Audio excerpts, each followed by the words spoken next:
Well, hello and welcome to the Impactus podcast. I'm here again with Andrew, and today we're talking about being a new dad.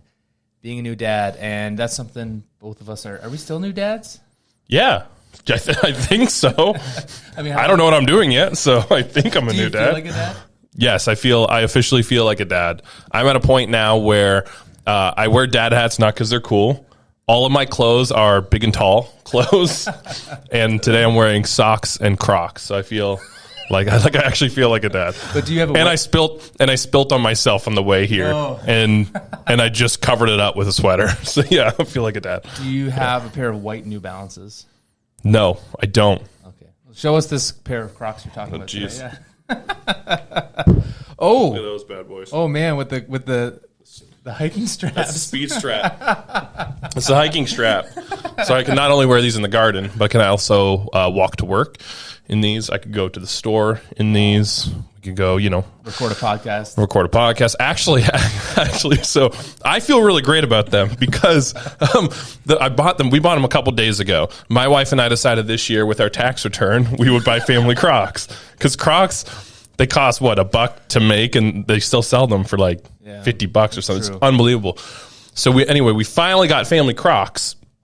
And so I wore them. Day one, I wore them. I walked to my office because I walk there now. And then I was walking back, and a group of teenagers, 3 of them, all skateboarders. So like they're probably cool kids. One of them stopped me, actually. No. He looked me in the eye. He looked down at my shoes, and he said, "Nice shoes, bro." No. I'm not kidding. I am not making that up. I felt like $1 million. Felt like $1 million. My wife bought Crocs for me this past Christmas. Let's go. And she said under one condition that you don't wear them outside of the house. She said because what happens is you just wear them to the car to grab something, and then before you know it, you're wearing it to go pick up something from Home Depot, and then before you know it, you just don't take them off inside or outside. And I was like, no, honey, I'll just wear them inside. Or no. Actually, I thought about putting them on today, but have you gone to church in your Crocs yet? Not yet. I haven't either. So you can get the fuzzy ones too for the cold winters, but I don't know, man. When I think sometimes about being a dad, I feel like a dad, like you. Like, man, I just feel like I'm just like I fall asleep everywhere now. That's a sign of a dad. Yeah, I was at my in-laws yesterday for dinner, and by the end of the meal, I was just like slowly asleep in my chair. And so, in some ways, I feel like a dad, but in other ways, like. I feel like a seasoned dad, and on the other side, there's still this part of me that's like, I really sometimes don't feel like I know what I'm doing. Yeah. And as I reflect back on my early days as a dad, I really did not know what I was doing. Mm-hmm. And so today we're just taking a moment to talk about the 10 best tips for new dads from new dads. Very new dads. And just for context sake, how new of a dad are you? And tell us about your children. I have a 3-year-old daughter named Winona, and I have a 1-year-old daughter named Adelina, who we call Addie. So pretty new to dadhood. Nice. You have 2 daughters. I've got a daughter named Poppy Joy, and we have another one on the way August 1st, and it's going to be a son. Let's go. And still choosing son names. So if you got any suggestions, throw them in the comments because boy names are hard. I don't know. Maybe we can just touch on this really quickly about like being a girl dad and chatting with men. Sometimes when they hear they're having daughters. There's an insecurity. I don't know why. Maybe because they're of opposite genders or whatever. It's like, man, how am I going to relate with this little girl? Did you have any of those insecurities when did you guys know before you had? We didn't know we were having for both of them. We just thought that was going to be more fun. We wanted the more human experience of not knowing because most humans have never been able to know the gender of their child before the baby comes. So we thought, that'd be so fun. We had a good experience the first time, did it again the second time. So no, we had no idea.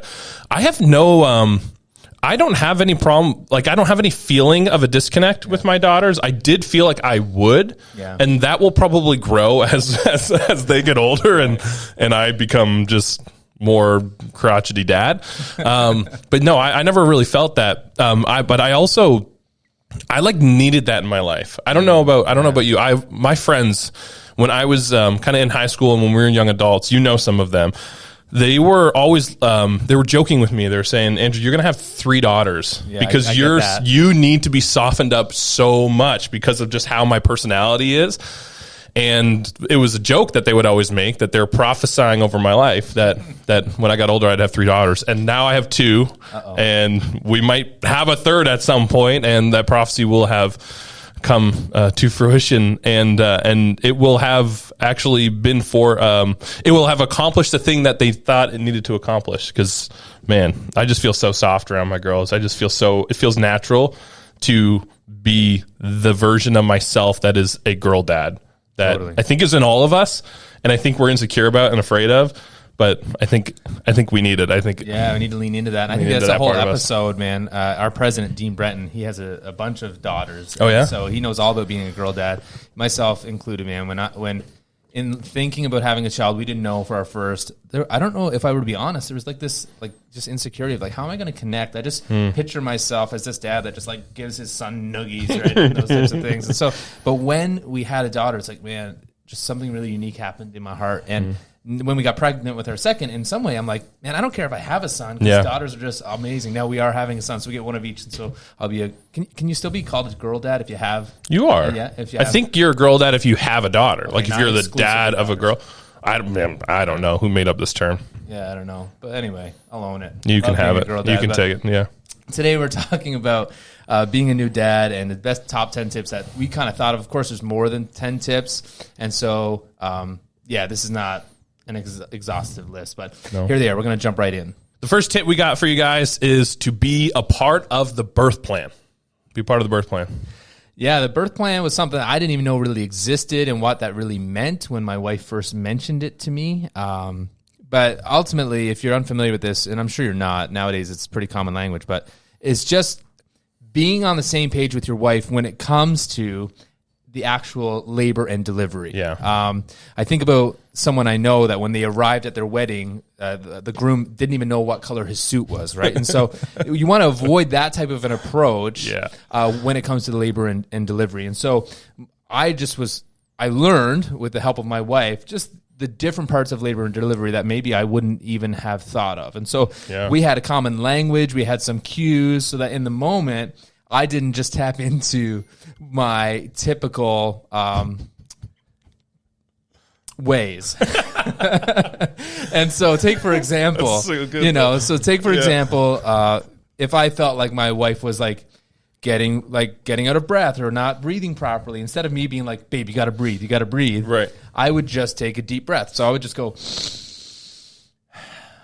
and that would be a cue to her that actually, you know what, I need to remember to just keep breathing. Much more helpful than me being like, babe, breathe. What are you doing? You got to keep breathing. Honey, you got to breathe. You're going to pass out if you don't breathe. You're turning really red. Yeah, exactly. So just little things in the birth plan that was really helpful, because I think if I just went in blind, I would have been the least helpful husband in the birthing room. Yeah. I don't know if... I remember for Winona... I don't, because men are talking about this stuff that often, right? Women they talk about these things a little bit more. They hear about each other's birth stories and all that. They read up on these things a lot more. So I remember the first time, when Ashton started having contractions, she knew that there was going to be a long period of time between having contractions and going to the hospital. Yeah. Whereas I'm all night, we gotta go, and she's like, no, we don't want to go and get turned around. I'm like, but he was like, the baby's got, you're in labor. Don't we go to the hospital? So I remember that morning, we were up all night basically. Yeah. And, we stayed up for 8 hours, and I was there present for 8 hours thinking, should we be going now? And she was like, no, we're not. So understanding that's reality. The second time around, it's funny. The second time around, we didn't make it to the hospital. I don't tell the whole story, but we didn't make it because we took so long, because we were so relaxed about it. You had it at home? It was an unplanned home birth, which was amazing. Wow. And honestly, we would do it again. It was a phenomenal experience, but because the second time around, I was like, oh, it's casual. There's no rush. No rush here. You know what I mean? But being on the same page with your wife is a principle, and knowing how these things work, having an understanding so that you're not constantly stressing her more out by being like, do you got to get to the hospital? Do you got to get ready? Do we got to go do this? This is what you do. Knowing what you're going to say, predetermining what's the right course of action. And your role is such a support to bring the anxiety level down is so important. I did the same thing. I was up and I had my iPhone notes open and I was tracking the the time in between contractions. Right. And I was doing this mental math. Okay, it's like 5:08 in the morning. She just had a contraction. It lasted 2 minutes, and so now we've got. And I found out there's an app that will actually push a button and times it for you. And so, guys, get the app. I don't remember the name of it. It's probably free. Yeah. But just being a part of the birth plan. Okay, what are we doing and also advocating for your wife in the, for my wife. And of course, this is a personal decision and there's no judgment either way, but she just didn't want an epidural.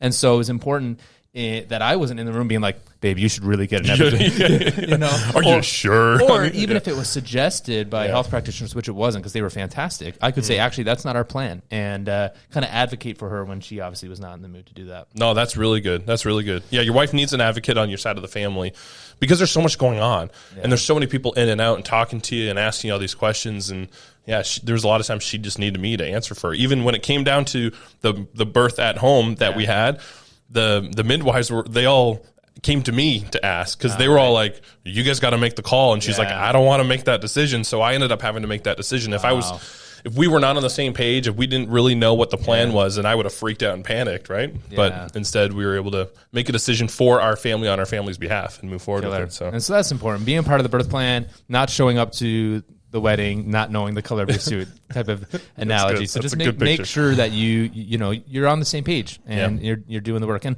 that leads us to the second point of just do your homework. Yeah. And I think so oftentimes, and of course this is generalization, but we look to our wives to be our educators in regards to parenting, methodologies, and sometimes, I don't know your experience, I've learned that it's not fair for me to expect my wife to do all the reading, watch all the videos, all the training, and then in the moment be like, what am I supposed to do? Right. I don't know. Has that been your experience at all? You guys? Yeah, my wife wanted me to read stuff, and we read different things because there's like, I don't know, a bunch of different ways to do things, right? And they're all written by experts. So it's hard to just pick a track. You kind of want to get familiar with the content and the material and be able to make a decision that works best for your family. In order to do that, you're reading like 5 books on sleep training, not just one, or you're reading 4 books on nursing, not just one. And so instead of her having to read all of them and process through all of it, we would both read one or a different one, and then we'd kind of bring like, here's some of the general principles and be able to talk about and figure out what works for our family. But carrying that responsibility was important. In the stress of those parenting moments when sleep is not going well or when food is not going well, feeding, it's important that you guys are like, okay, we're following the same rubric or at least the same direction. Yeah. And so, for example, for us right now, our daughter's just like putting up a fight when it comes to dinner time. Yeah. And so my wife read all this stuff about proper like weaning of food and what they should be eating. And that was one area I just didn't educate myself on. And so in the moment I'm like, well, let's just give her something else. And it's like, well, my wife's going on one rubric and I'm just flying by the seat of my pants. And I'm thinking, man, I really should have done the homework ahead of time. And so that's just a point number 2. Do your homework ahead of time and join your wife in that. And so that you're not looking at her in the middle of the night being like, what does the sleep trainer say? Yeah, because parenting is intuitive, but it's also not. Yeah. The reality is like what's intuitive to you may not be what's best practice or what's most beneficial or may not be what your wife wants, So you may think, just take it and shove something else, make them happy or whatever. Yeah. Or for sleeping, when you're sleep training, it's like, just keep rocking them until they fall asleep. And what you don't really realize, because that seems intuitive to you because it feels good, it may not be best practice and it may not be working out for your family long term. But if you don't know that, you're messing with a plan and you're messing with a schedule that your wife hopefully is predetermined because it's best for your family and for your kids, so. And in some traditional families like ours, if I do these things that are outside the plan, she's got to deal with it while I'm away at work. Exactly, yeah. And so she often deals with the consequences. So just doing homework together, finding a plan for these different types of things, and just not saying, well, that's someone else's kid. It doesn't apply. And oftentimes our wives are like, man, I've put a lot of time and energy into this. And so that's just that's something that went a long way with us. And the third thing, we kind of talked about before the baby gets home, but when the baby gets home is this idea of like helping with like feeding. And I kind of struggled at the beginning because I felt so helpless when my wife would be breastfeeding. I'm like, man, what can I be doing? Such a load of feeding oftentimes relies, and of course there's bottle feeding and breastfeeding, all those types of things. And so just the idea of helping with, if you're not helping your baby feed, help your wife get fed. And so I remember bringing snacks and little almonds in the middle of the night, but just helping with the feeding those early days, washing bottles, that goes such a long way. Yeah, I remember pretty early on for both of our kids, because my wife would have to be up in the middle of the night because she was breastfeeding, and so there was times she just wanted to put something on TV, and she wanted someone to be there with her alongside her. So there was times where I was fighting like, no, I got to go to work in the morning. This is ridiculous. You know, you get to stay home. I got to work or whatever. But then I learned like, no, this is part of the process. This is part of the journey together. So make the sacrifices. So if she was sacrificing sleep in some situations, not all the time, but I was sacrificing sleep in some situations. I remember what I found to be really helpful was, even though my wife was breastfeeding, it was more helpful if baby got up and was crying for me to get up, wake up, go get the baby, and bring the baby to mom to feed, so that she didn't have to do that additional step of waking up in the middle of the night after only 2 hours of sleeping and getting the baby, because that's its own stressor. So she could just sit up in bed and feed the baby. Yeah. I was able to help with feeding by doing that or by playing that role. And instead of just kind of passively being like, I can't feed the baby, so it's I'm just going to sleep. One of us need her to sleep. And and I think there comes a point where you might realize, like, actually I can now sleep more than what I typically did. But when we first started, I'd get up, grab the baby, give her to Rachel, that she could be fed. And I think just in those early days, man, there's such vulnerable moments of just being together as a family. And so just to even be awake and say, hey, I'm present, I'm here with you, goes such a long way, because feeding's complicated. And it is sometimes complicated. Babies are not cooperative. Yeah. The fourth tip is this idea of do something, anything. Yes. Just find something to do sometimes. I think the temptation is, Andrew, is looking at our wives in those early days home with the baby and going, what do you want me to do? Yeah. What can I do? What can I do? What can I do? Right? Because you feel like you want to do. We're men. We want to do something. We want to help or whatever. And then you're just like this annoying person who's like, just tell me what to do. What can I do? What can I do? What can I do? And meanwhile, the house is just chaos. Yeah, exactly. She's like, look around. There's plenty to do. Yeah, and totally. There was times when I would just be like, so what do you need me to do? And it's like, legitimately, if you do anything, it will be helpful. Right. On the other side is there's times when you start doing something and it's just not helpful, and you learn that through trial and error. But there's some good questions you can ask too to just be very specific about that. I remember I would do that, and I would be like, okay, well, I know I can do dishes. We don't have a dishwasher at home, so there's always dishes to be done. Sorry, man. I know, it's horrible. I'm sorry. But so then I would just do dishes, and then there was times when my wife would be like, I don't need you to do that right now. And I'm like, I'm just trying to do something that's helpful. And so what my wife would ask me to do all the time is she'd say, just ask me what would be the most helpful right now, because sometimes what I perceive as helpful isn't that helpful. So I would ask her, what's the most helpful thing I could do for you right now? And I learned to do that, and I think I do that actually pretty well today. Now I'm actually experiencing a different side of it, which is, it's actually okay. So there's a lot of times when my wife says, I don't know. I don't know. You're making me think about something. Just do it. I've asked you to say that. Good for you for asking. I don't have an answer for you. And then I still have to then go, it's not an excuse to do nothing, right? Now I can say, well, what about this? Would this be most helpful, or would this be most helpful? But yeah, you're constantly like trying to use your hands and figure out what you can do. And there's ways to do that that's actually beneficial, and ways to do that actually just creates more work and stress and tension for your spouse. So totally. And I think that's where the idea, coming to our next point, is just legit asking for help. And so if you are a part of a church community or faith community, or just a part of any community, asking those that you trust around you just for legitimate help is so key in those early days. I mean, we were privileged enough to have people that would bring us meals the first week. Amazing. And I wish we could have that scheduled for the first year. Yeah, exactly. Right? Honest. But just asking for help. But sometimes it's important to be specific about the help that you're asking for. Yeah. Like, there were times well-meaning people, you love them, would come and they want to come over and help by holding the baby. Right.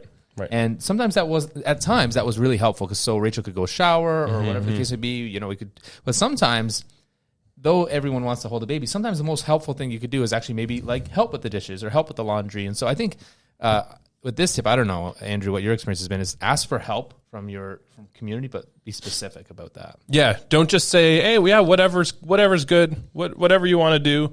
It's not, if people are helping you, it's not about what they want to do for you. It's not what they want to bring for you. It's not about what they want to buy for you, because it actually may cause more frustration and tension. And I'm the kind of person, I don't want to be unhelpful in my help. I want to be helpful. So what sometimes you need is to be specific about it. So be confident about that, right? And if you're asking me and you say, hey, actually I don't need another meal. I need an Uber Eats gift card, because that'll help us a lot. Or, hey, I don't actually need any more stuffed animals in our home.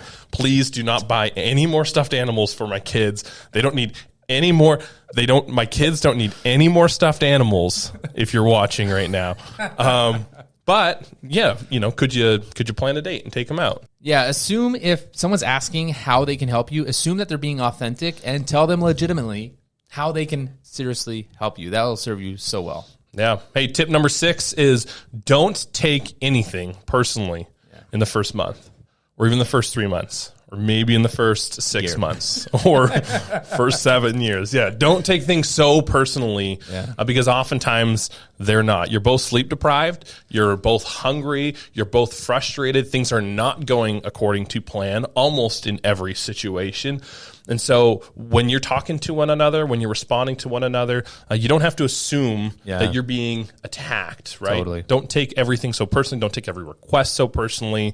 Don't take every critique or every suggestion so personally. Totally. I think that advice was given to me in regards to the labor and delivery room. And they're just saying, Jordan, like, no matter what comes out of Rachel's mouth in that moment of, labor and delivery, it's not a personal attack. And so no tone, don't interpret tone as you're not, being a good husband. And that carries over into those first couple months after, because sleep deprivation is real and it does wacky things to the human brain.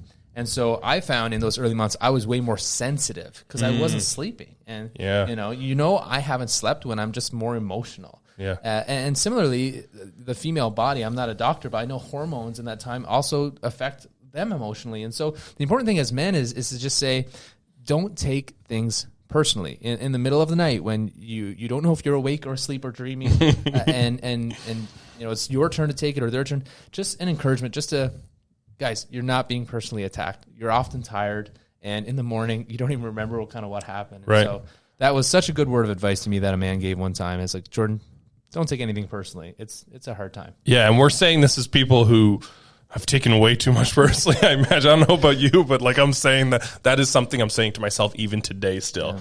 Like it is a very real challenge for so many dads, because we do interpret tone and we do interpret kind of language and critiques, and we're a lot more insecure than we really realize we are until, especially when we start having kids and start facing these kinds of things. So that's really good advice, and I still need it today. Especially in the sleep deprivation. I remember a guy talking about men saying sleep deprivation and fatigue makes cowards of men. And I think that's, when you're really tired, it's easy to just feel on the defensive all the time. Yeah. So guys, listen, you're going to be tired, you're going to be weary, you're going to be hungry, you're going to be confused and bewildered. But it's a wonderful season. It's a wonderful time. Just don't allow yourself to get too sensitive and offended. This is one that I want to touch on, and it's to start spiritual rhythms early. And maybe this is coming from my experience as a pastor, but also my experience as a father, that in those early days, of course, if you have a baby on Saturday, it's not like you're going to wake up for church on Sunday. Right. Maybe you're that type of person. That's not who we are. We took a week or two just to kind of gather our wits about ourselves, but just to start including spiritual rhythms and habits into the household, into the family, and not feeling like, well, this season right now, I'm going to just tap out of that area of my life and I'll revisit when life gets less chaotic. Yeah, because you'll never revisit it because life will never get less chaotic. Totally, and I see this. Of course, this is all within reason. We're not saying to continue to volunteer at prayer meeting and youth group and Sunday morning. Like there does have to be an adjustment of lifestyle. You need to cut some things out for sure. 100%. But what I have seen sometimes, and even the temptation in myself, is just to say, well, I'm going to just step back from some of these things and join in when it's more convenient. And my experience is that it doesn't ever feel as convenient. It never feels like it's the right time. And I've seen that with peers and friends and in leadership where when family time comes, it's like, I'm going to just say bye-bye to Sunday mornings. I'm going to do our own thing at home. And I feel like it's always harder to kind of jump back in. And I think you're doing yourself a disservice and your kids a disservice, because what happens is when you make the sacrifice and you just do it and you show up, you drag your kids and you're 10 minutes late for church, or you're 15 minutes late for church, it becomes much more easier to do it each and every time. And so yes, nap time is typically around 11 a.m. and that's church time. And well, Sunday's the week where your kid just has a late nap.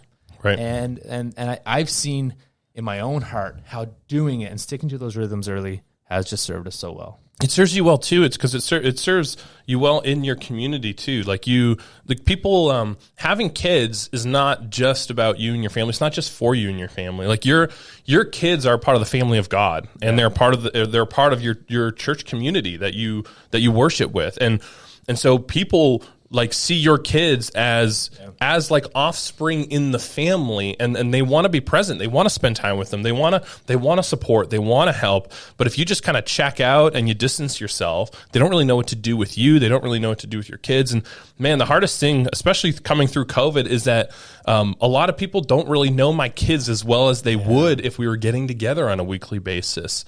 And I want that more than anything for my kids. I don't know about you, but like for my kids, what I want more than anything in the world is for them to feel the family of God, feel what it feels like to be in the family of God, play with other kids, be known by other kids, be known by other adults, be affirmed by other adults, be comfortable with other people. And in order for them to have all that, then we need to do the work and to take the sacrifice of continuing to show up and to be present in the typical spiritual rhythms and practices that we were part of before we had kids. Totally. So. Yeah. No, that's so good. That's the hope. That's the heart, man, that like we're integrating them into something greater than just a spiritual discipline. We're integrating them into a family. Mm-hmm. And Rachel and I decided early on, because of the example of other couples, and that's so important because there's a couple in my church, and Doug and Emily, we love you guys because you modeled something to us that was so unique.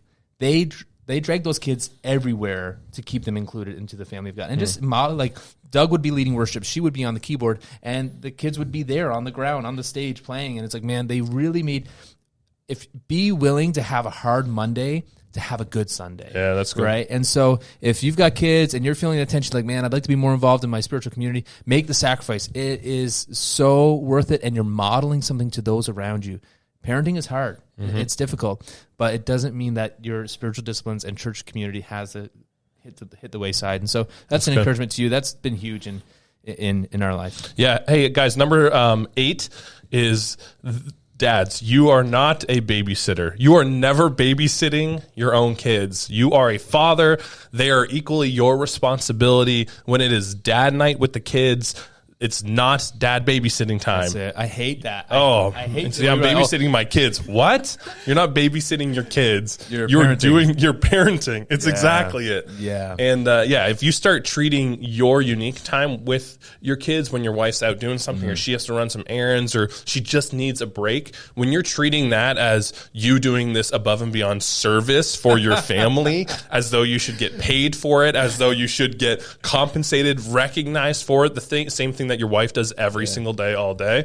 Like, that's a real problem with the way that you're seeing your role and responsibility. You are a parent anytime with your kids. Man, you summarized that well. I learned early on to not say I'm on daddy duty tonight or I'm babysitting tonight. It's like, no, you're just parenting. And that goes into so many different categories. The whole idea of like, help. Oh, love, would you like help with the dishes? It's like, what do you mean help with the dishes? You ate off them too, right? And so it's like beyond just even the parenting, it's like household roles. Of course, we help. There's distinguished roles, and you know when you're helping and not. But just this idea of like babysitting, men, like Andrew said, you're not babysitting. You're just fathering. You're parenting, and that'll help you realize that you're not just doing a task.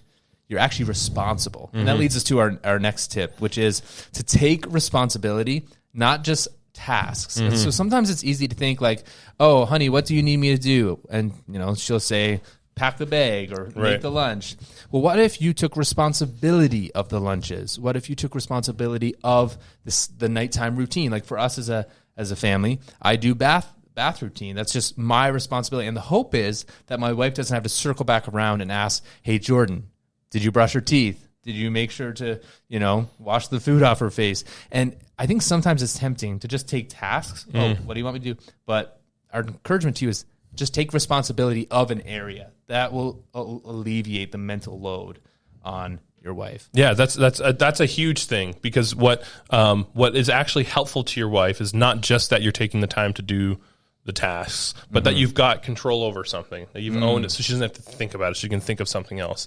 You know what that's like, right? When you're working in an environment, if you're a boss or a manager or something like that, you're always having to check in on somebody. Yeah. Not only like you gave them a role and a responsibility, but you have to make sure they fulfilled all the tasks and the details of that. It's exhausting. You might as well do it yourself sometimes. That's how your wife probably feels a lot. Like, 100. Get out. There's been times where Ashton's like, just just leave it, I'll do it, right? Because I'm kind of fumbling my way through it. Yeah. It's not owning, it's not taking responsibility. And you're helping your wife when you take full responsibility for those things. Own it.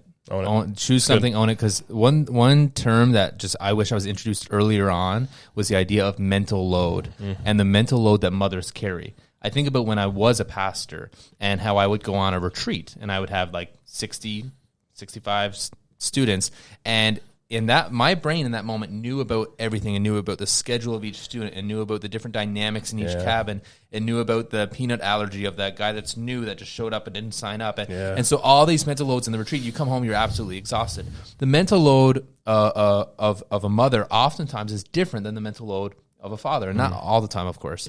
And so if you can just alleviate one area, bath night, bedtime, meals, lunches, packing, whatever, man, that'll serve you so well. Take the responsibility, not just the task. Yeah, that's good. You know what? I do want to add a note to that because I think this is important. Working dads. Yeah.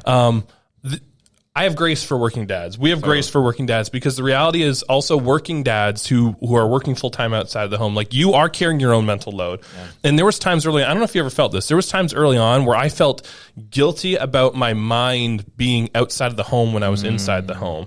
And part of that was probably good because you want to be present with your family, you want to be present with your kids when you're home.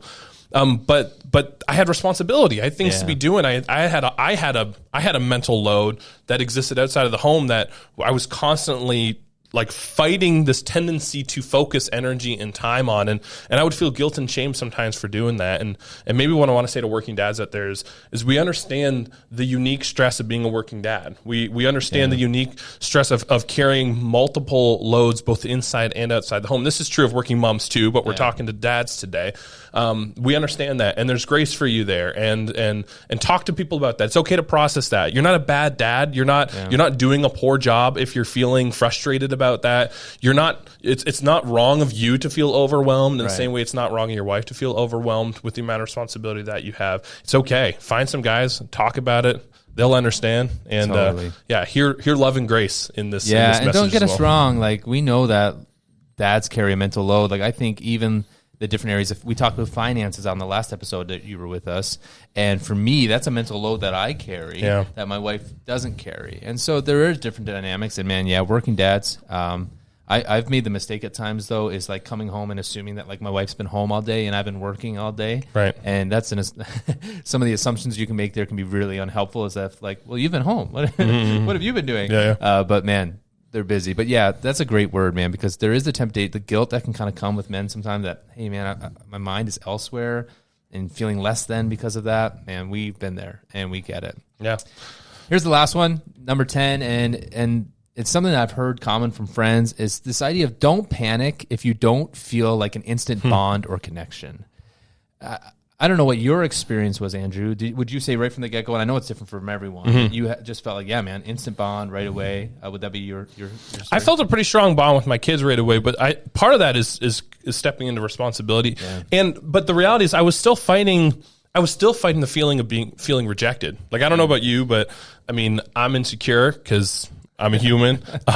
And like when my daughters would cry when I would hold them even early on, like you'd feel like, oh, they don't love like me the same. Yeah. They don't want to be with me. I guess I'll just give them back to their mom because they prefer that. And I remember fighting. There was the feelings of it. I remember fighting against it because that wasn't true. Yeah. It's a baby. It just came into the world through a womb, through a birth canal. Like what? It's ridiculous for me to feel rejected. But also, like, that wasn't going to change unless I doubled down on responsibility. Unless I said, no, I'm owning this. Right. And maybe I don't feel the instant connection right away. Maybe the baby doesn't cry as much with mom as they do with me. But I'm going to work towards a point of connectivity and closeness so that we're interchangeable in that respect. So that it's not like, oh, well, I can't really hold them, or, you know, I always have to pass off to mom responsibility. And so, I felt that early on, but I fought it.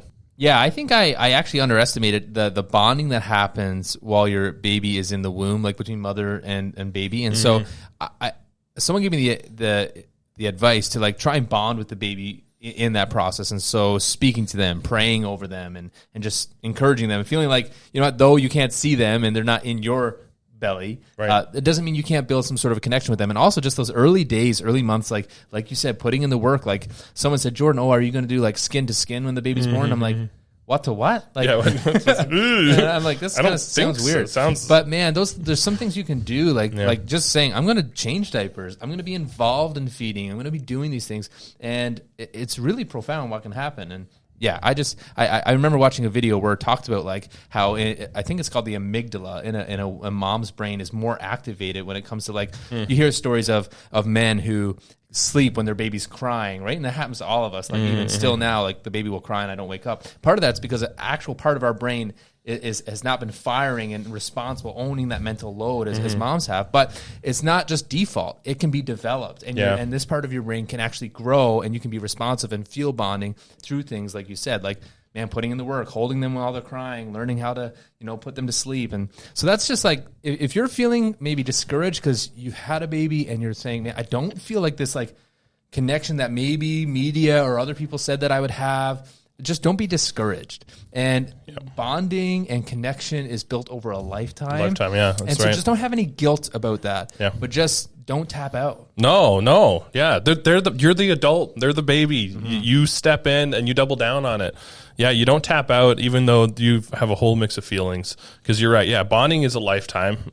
And every season is different, right? Like, bonding with the newborn is so different than bonding with the 6-month-old, and it's so different than bonding with the 3-year-old. It's very different. So you're constantly learning anyway. Totally. And the second you start checking out, you feel rejected by your own kid. You feel like you don't have the same connection. You feel like my daughter loves mommy more than daddy, or vice versa, right? If you start letting your own insecurity take over, then you're just setting yourself up for even more pain and more hurt in the future. You don't want to get resentful either, right? And so I just encourage you guys to lean into that moment. If you're feeling insecure, or you're feeling like, man, what's going on? I thought I would feel more natural at this. Just keep going, put in the work, and welcome your wife into that conversation. Be honest. It's no good concealing these types of things because it just gets deep rooted in our hearts. And man, rejection does weird things to guys. It does. And if you're feeling that there's nothing wrong with you. Yeah, exactly. It's like, that's normal. Yeah. You have to push through, but that's so normal. It's not you. It's not because you're messed up. It's not because you're not inadequate. All those feelings are so normal. Just talk to other people, talk to your wife, talk to other dads about it. And hopefully they'll give you the advice of doubling down on responsibility, because that's what you should be doing. Totally. I love it. And you mentioned one thing that I just want to kind of circle back to, but like the different ways you can bond with your kids.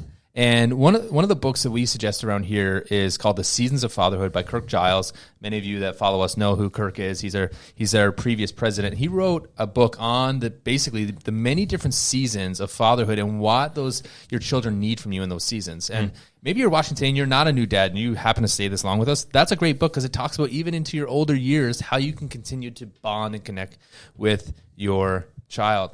Another one that I want to introduce, and we don't typically do this, is one called Habits of the Household by Justin Earley. And this I've been reading this and I've been really encouraged. I haven't finished it in its entirety, but it's about how to incorporate Jesus-centered rhythms, discipleship into your everyday life at mealtime and bedtime and those types of things. That's been a great resource for me. And so I just want to, as we come towards the end, the opportunity came, I want to encourage you to look towards those. But that was a lot of fun actually today, Andrew, and hearing us say them again just reminded me of the importance that like these are things that we just have to continually implement day after day after day. No, it's great. If you got a baby coming up for the first time, man, I'm so thrilled for you. If you're dealing with young kids right now, we totally understand where you're at, like all of it, the good, bad, and the ugly. And if you're a well-seasoned person and you understand all these things, you made it this far, find a young dad and mentor them. Spend time with them. Give them a safe space to just dump on you and offload and process with you. They desperately need you to do that, and they probably won't go out and ask you. You got to seek them out and offer it to them. But other than that, this was a lot of fun. I appreciate that. Thank you for joining us, and we'll see you again next time. See you guys. Thanks for listening to the Impactus podcast. To learn more about living a life of purpose and godly impact, check out impactus.org.